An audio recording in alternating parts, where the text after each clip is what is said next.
Halo Sobat Spoiler, bagaimana kabarnya? Tentunya Millers doakan baik-baik saja.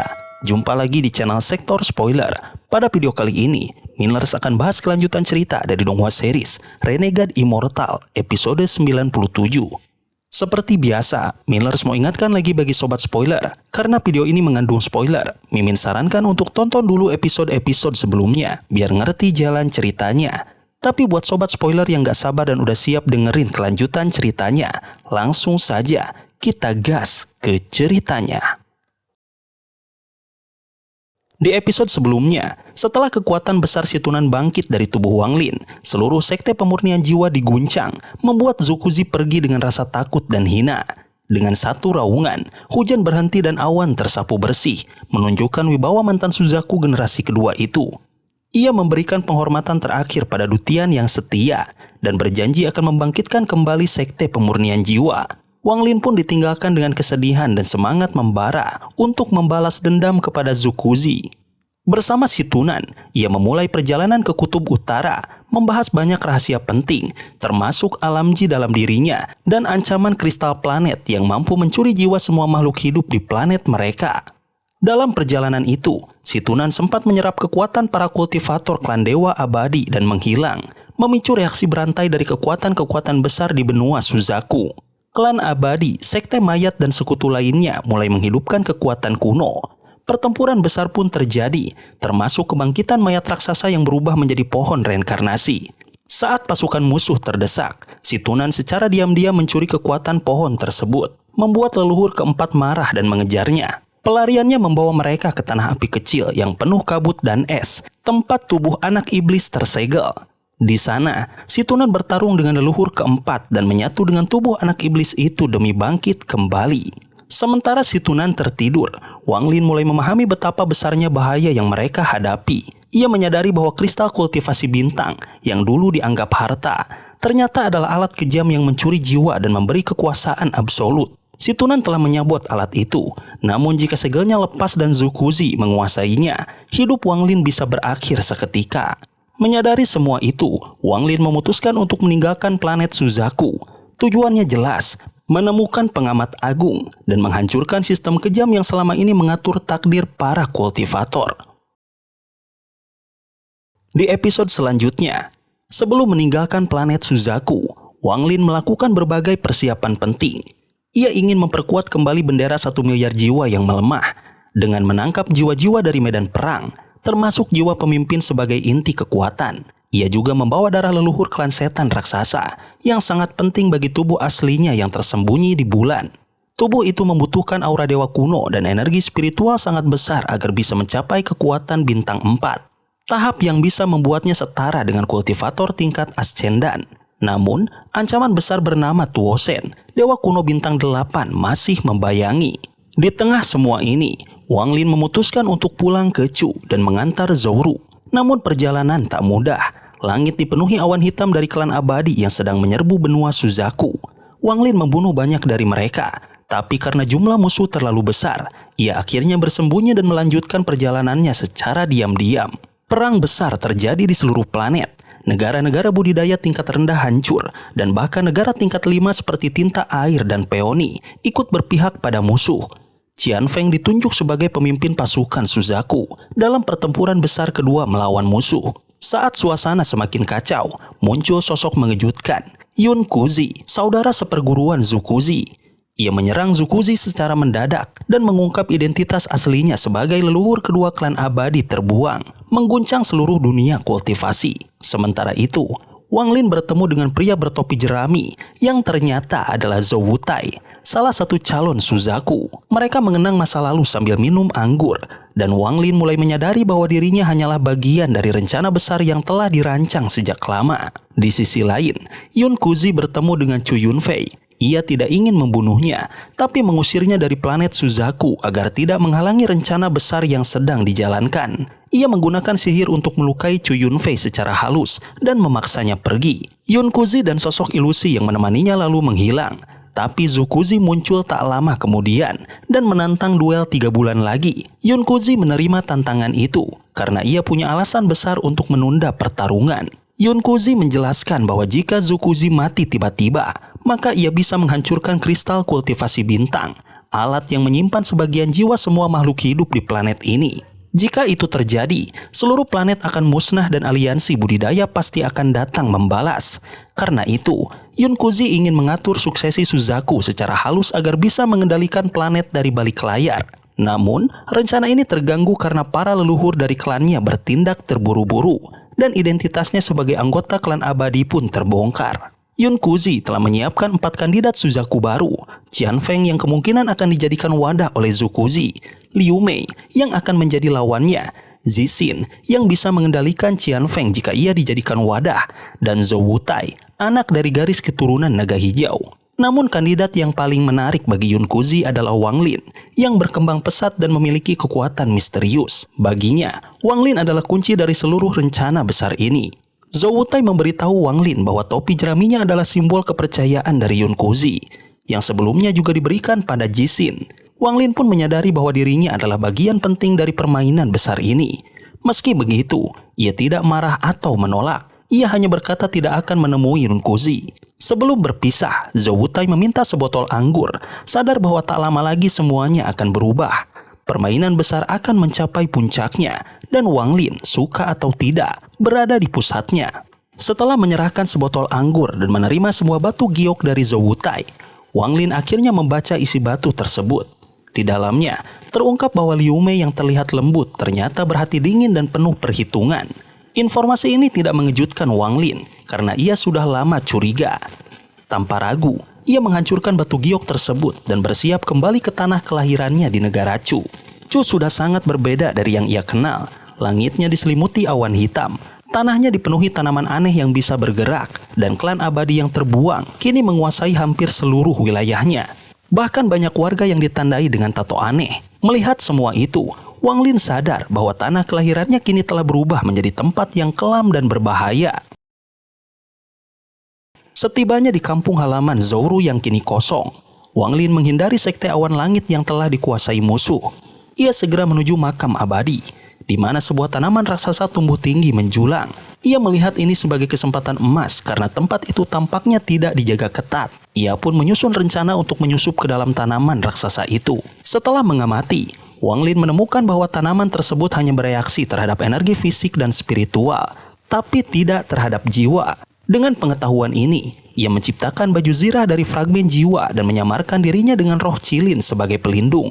Dengan hanya mengandalkan kekuatan jiwa, ia berhasil masuk tanpa terdeteksi. Di dalam tanaman, Wang Lin menemukan dunia terang yang menyerap gas hitam dan memancarkan cahaya emas. Ia turun ke dalam makam abadi dan langsung melompat ke lapisan ketiga. Lalu ke lapisan keempat, tempat ritual besar sedang berlangsung. Di sana, seorang dukun 8 daun sedang memulihkan diri dengan menyerap kekuatan para pembudidaya yang tak berjiwa. Tanpa membuang waktu, Wang Lin menghancurkan pelindung di sekitar pohon reinkarnasi itu. Ia menyebabkan ledakan besar yang melukai para dukun dan membebaskan para pembudidaya dari cengkraman pohon. Ia pun mengejar dukun 8 daun yang melarikan diri, memanggil nyamuk raksasa untuk membantunya dalam pertempuran. Dengan pedang surgawi yang diisi oleh energi spiritual celestial, Wang Lin menebas musuhnya dan menghancurkan tato leluhur milik sang dukun. Ia lalu menyegel tubuh lawannya dan memenggal kepalanya tanpa ragu. Namun, jiwanya telah menghilang dan tengkoraknya yang tersisa ternyata memiliki simbol misterius yang belum bisa dipecahkan. Setelah menyimpan tengkorak itu, Wang Lin bersiap melanjutkan perjalanan. Nyamuk raksasanya kembali dari pertarungan, tampak puas dengan hasil perburuan. Wang Lin memastikan bahwa tidak ada lagi pohon reinkarnasi di lapisan itu, lalu bergerak menuju lapisan kelima makam abadi. Lapisan kelima makam abadi terlihat indah dengan hamparan tanaman mirip ganggang hijau yang menutupi tanah seperti karpet. Namun keindahan ini menipu. Daun-daunnya bergerak dalam pola aneh yang bisa membuat orang kehilangan kendali jika terlalu lama memandangnya. Di tengah tempat berbahaya ini, Wang Lin menemukan 3 pohon reinkarnasi yang dijaga dukun 8 daun yang tampak sekarat. Ia mencoba mendekat dengan teleportasi, tapi segera menyadari bahaya besar yang tersembunyi dan mundur secepat mungkin. Tak lama kemudian, tanaman ganggang di sekitarnya bergerak dan berubah menjadi makhluk-makhluk berbentuk manusia. Makhluk ini berasal dari tanaman itu sendiri dan memiliki gerakan yang menyeramkan. Wang Lin dikepung oleh puluhan makhluk kuat ini. Untuk melawan mereka, ia mengeluarkan senjatanya, bendera 1 miliar jiwa. Dengan menggabungkan 500 juta jiwa, ia menciptakan sosok jiwa tingkat ascendan yang sangat kuat. Makhluk jiwa itu langsung menyerang dan menghancurkan semua makhluk tanaman dengan cepat. Setelah itu, Wang Lin memerintahkan fragmen-fragmen jiwa lainnya untuk menyerap energi dari pohon reinkarnasi, membuat pohon-pohon itu runtuh bersama dukun penjaganya.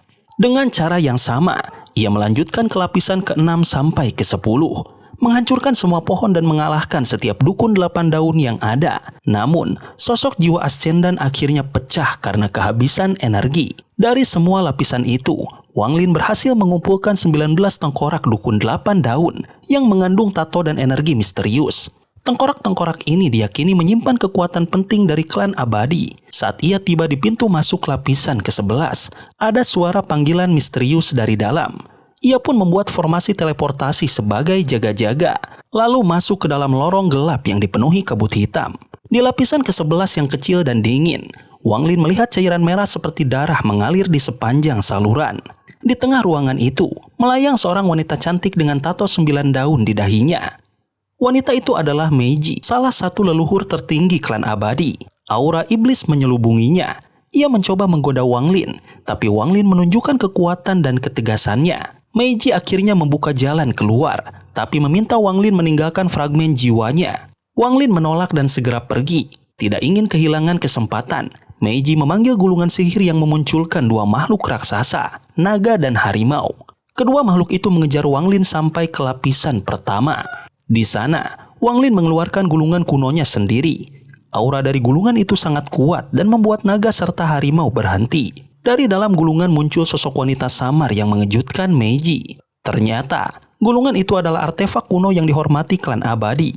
Dan wanita itu mungkin pemilik sejatinya. 2 makhluk tato itu pun ikut masuk ke dalam gulungan bersama wanita tersebut. Kehilangan 2 makhluk tato membuat leluhur ketiga di lapisan ke-11 batuk darah. Ia kaget dan marah karena kekuatannya berkurang drastis. Gulungan Wang Lin kini menyimpan kekuatan besar yang bisa menjadi penentu dalam pertarungan ke depan. Wang Lin pun segera meninggalkan makam abadi, menembus pohon penjaga makam dan membawa serta fragmen jiwa yang dulu milik leluhur ketiga. Di tempat lain, Zukuzi tengah bermeditasi di Gunung Suzaku di depan kristal planet budidaya. Ia menyimpan dendam dalam hatinya, bukan pada klan abadi, tetapi pada sahabat lamanya, Yunkuzi. Ia merasa direndahkan dan dikhianati oleh masa lalu. Kini ia membesarkan murid bernama Qianfeng untuk membalas dendam. Bahkan, ia memberikan formasi kutukan yang sama untuk menghancurkan murid itu perlahan seperti dirinya dulu. Qianfeng, yang kini menjadi komandan pertahanan barat benua Suzaku, mulai meragukan gurunya. Ia menyusun rencana balas dendam pribadi terhadap Wang Lin dan berencana menghancurkan wilayah Wang Lin serta menculik Liu Mei. Wang Lin mendekati sekte mayat untuk mengambil darah raksasa iblis. Ia ingin memperkuat tubuhnya dan mencari pengamat agung di planet Tianyun demi mencapai kekuatan ascendan. Masuk ke dalam gua tersembunyi di sekte mayat, Wang Lin bertemu jiwa asing dari planet Tianyun bernama Cao Yiduo. Alih-alih membunuh, Wang Lin membuat perjanjian. Jika jiwa itu mau mengabdi selama 100 tahun, ia akan memberinya tubuh baru.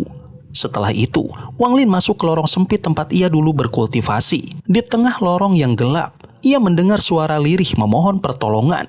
Wang Lin bergerak cepat menelusuri lorong sempit yang dipenuhi energi yin. Suara lirih minta tolong terus bergema di telinganya. Namun ia mengabaikannya. Ia akhirnya tiba di sebuah gua besar yang penuh dengan kabut putih tebal dan dingin. Di balik kabut itu, tersembunyi sebuah tubuh raksasa berkulit biru. Dari tubuh itu, tanaman hijau keunguan menjalar, menyerap energi hidup raksasa dan mengubahnya menjadi kabut yin. Di dahi raksasa itu tertancap sebuah kapak, menandakan bahwa inilah leluhur pendiri klan iblis raksasa yang pernah mengguncang dunia. Wang Lin tetap tenang menghadapi tekanan aura yin yang luar biasa. Ia menggunakan kekuatan spiritual celestialnya untuk meniup kabut putih dan menyingkap wujud tubuh raksasa. Ia menyadari bahwa tubuh ini sangat kuat, bahkan lebih kuat dari dewa kuno bintang 3 yang ia miliki. Namun, Wang Lin tak berniat membangunkan makhluk ini.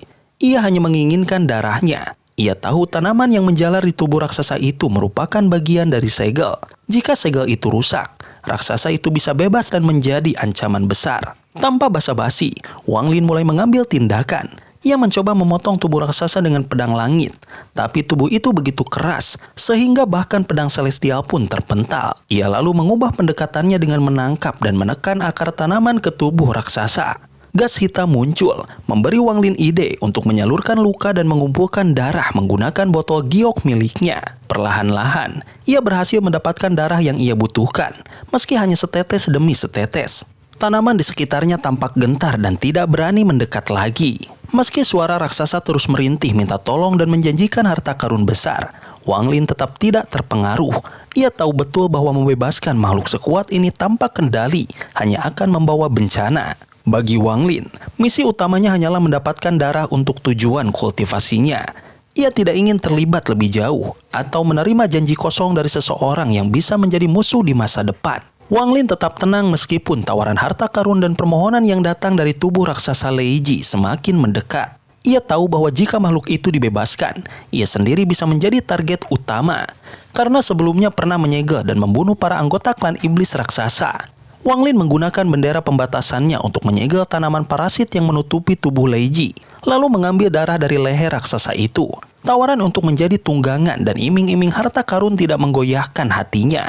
Apalagi suara Lei Ji terdengar terlalu rinci dan seolah hanya mengulur waktu. Semakin banyak darah yang dikumpulkan, tubuh raksasa itu mulai bereaksi. Tetapi Wang Lin semakin curiga bahwa ini semua adalah bagian dari rencana Lei Ji untuk mendapatkan kembali kebebasannya. Ketika Lei Ji menawarkan harta bernama logam pembuka surga, benda kuno yang konon bisa menciptakan baju zirah dewa, Wang Lin tidak tergoda. Ia menyadari bahwa raksasa itu mencoba membuatnya terus tinggal lebih lama, agar waktu penyegelan bisa dilemahkan. Maka, Wang Lin menghentikan pengambilan darah, menyegel kembali tanaman dengan benderanya, dan pergi membawa botol berisi darah. Setelah kepergian Wang Lin, tubuh raksasa Lei Ji mulai menggeliat dan menunjukkan perubahan menakutkan. Tanaman raksasa ungu muncul dari punggungnya dan mekar menjadi bunga besar yang terus menyerap energi hidup dari tubuh Lei Ji. Ia meraung marah dan bersumpah akan membalas dendam kepada sekte mayat jika suatu saat berhasil bebas. Ternyata niatnya bukan hanya bertahan, tapi memancing pemicu agar jiwa aslinya bisa keluar dari tubuh raksasa yang disegel. Sementara itu, Wang Lin muncul kembali di dataran di atas sekte mayat. Ia melihat tsunami gas biru mendekat dari arah utara. Di tengah gelombang itu, berjalan seorang bocah laki-laki berpakaian merah dengan wajah tampan dan imut. Tetapi dengan sorot mata yang menyimpan kekuatan luar biasa. Langit dan bumi bergetar setiap langkahnya. Semua rumput dan awan berubah menjadi biru saat ia melintas. Wang Lin hanya menatapnya ketika bocah itu berkata dengan nada gembira. Menanyakan pendapat Wang Lin tentang tubuh barunya, mengisyaratkan bahwa bocah itu adalah sosok lama dalam wujud baru yang penuh kekuatan. Sobat spoiler, itulah spoiler dari Donghua series Renegade Immortal, episode 97. Tentunya spoiler ini tidak akan sama persis dengan episode sesungguhnya. Maka dari itu, jika ada kesalahan dalam kata ataupun istilah, serta kekurangan atau kelebihan durasi, harap dimaklumi. Dan jangan lupa untuk mendukung channel ini terus berkembang dengan cara like, share, dan subscribe, supaya kalian gak ketinggalan update terbaru dari channel ini. Terima kasih banyak sudah menonton video ini sampai akhir Sobat Spoiler. Kritik dan saran positifnya silahkan di komentar. Sampai ketemu lagi di video berikutnya. Tetap semangat dan sampai jumpa.